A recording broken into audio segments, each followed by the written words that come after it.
So we are coming down to, wow, the 30th anniversary of the Academic Competition for Excellence team at Jefferson High School.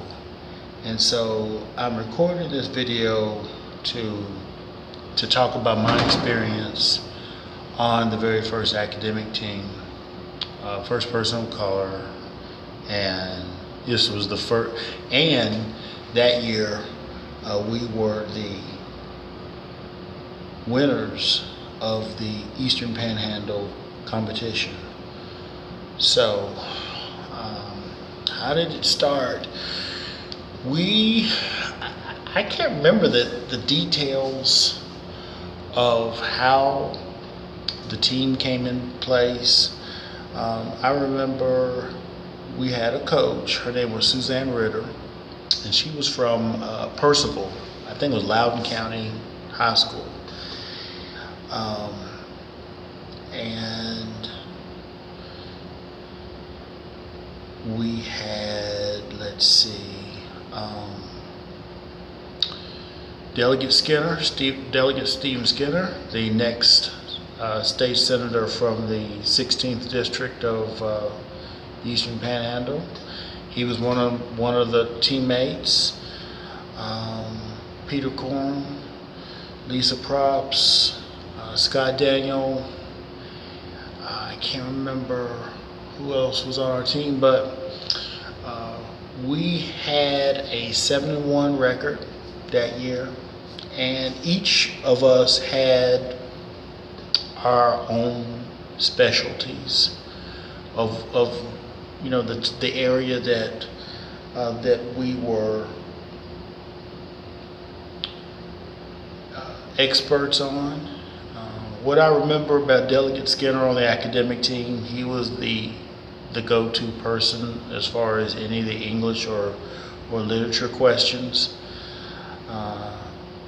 Yours truly was the go-to person in terms of anything presidents or U.S. Constitution related questions. And so, all right, our competitions were at Hedgesville High School, and I remember we would get on the bus from Jefferson and go over to Hedgesville every night. I mean, I want to say it was like every Monday night we went over to Hedgesville. And I remember Mr. Kilmer, Bob Kilmer, who was, I think he was a retired administrator in Berkeley County. He was kind of like the Mac McGarry and was the host and the main impetus behind the competition. And so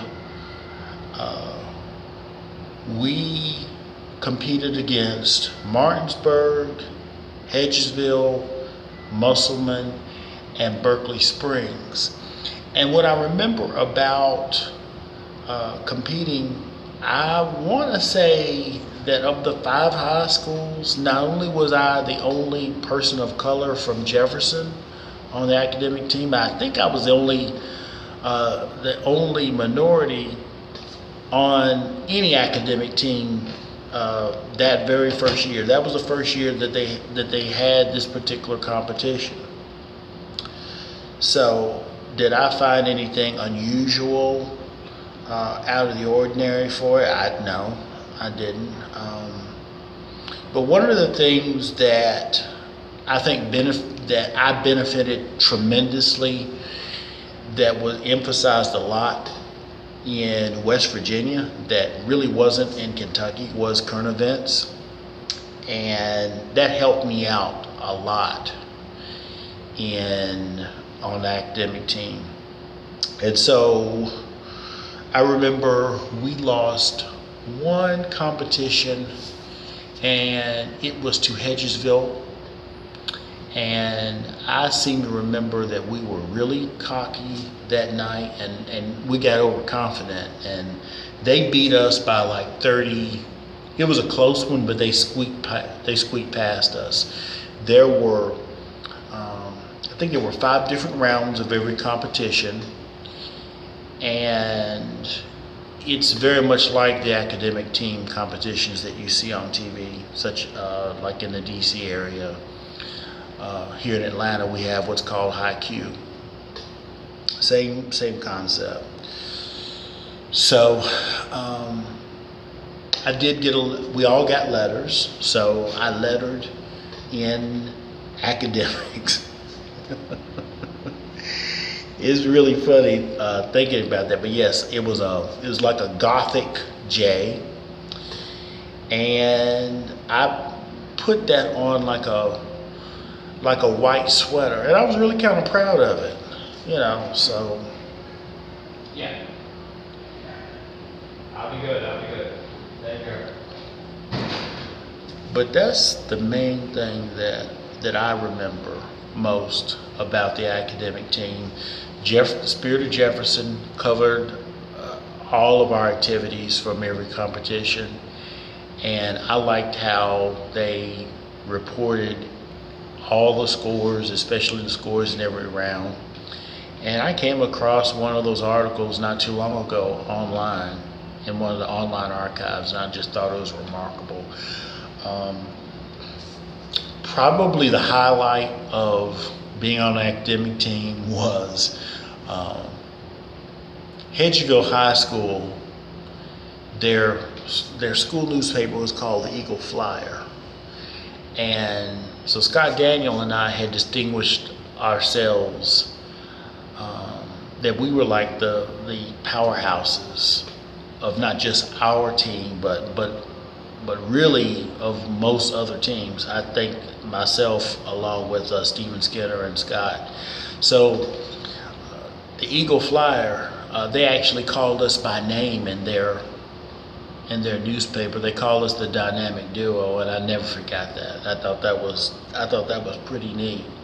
I know that Jefferson High School's paper, Cougar Country, when they covered the academic team, they did not mention students or team members from other schools. They only talked about it, and I think that was really the rule, the case for all the other schools. I never saw what Martinsburg or Musselman or Berkeley Springs said in their newspapers, but I think that was pretty much what was done at that time. So I think about a year or so later, 1987 or so, I was actually asked back to be a judge one year, and that was pretty neat. And from that time, I think I did that once, and that's really my last memory of that. So, but I wanted just to put down on the record, because again, this is nowhere written down, and after so many years of time and space, people tend to forget stuff. And while much of this is still fresh, I wanted to record for, I don't know, people who may be researching, what happened back in the 80s. I wanted them to have an idea that yes, you had an academic team that was at Jefferson High School, and there may have been academic teams prior to that time, but this was the beginning of something different. I think that they still are doing it today. I really don't know, but I remember one of the things that our team did out front of Hedgesville High School in prepping for our competitions. We would all smoke cigars. So, it kind of relaxed us, were we supposed to be smoking on grounds, whatever. But it really was an amazing time. And I think we only competed, I think it was like over 8 weeks, and the late April, early May was like the beginning of the end of, and I mean 1986. So we're right at 30 years since these competitions were held, and I have nothing but really incredible memories of this. And so I'm looking forward to our 30-year reunion later this year, and talking to some of my former teammates.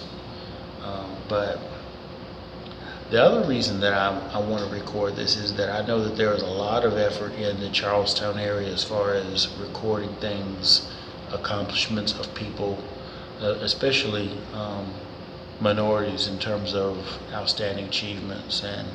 And so the Jefferson County, Charlestown, Harpers Ferry, Shepherdstown area has had a lot of African Americans that have done amazing things. But there may be some who may not know about what I had the opportunity, the unique opportunity to be involved in so many years ago. So it was awesome. It was incredible, and I can't say enough about it. Would I do it again? Yeah. When, if I have children, I would definitely want them to be in the academic team, because it was really the only real team that I was involved in. Now, I did It's Academic, It's Historic, which was not really as formal as the academic team. It was based on social studies classes at Jefferson High School, and it was basically a current event quiz. And I want to say the year prior, the team that I was on happened to win the school title, whatever that meant. But it stopped there. We didn't compete with other schools. And then senior year, there was a current events class, and we didn't have a textbook, but we used Newsweek magazine to talk about it. So just wanted to put that on the record, and we'll be back for more.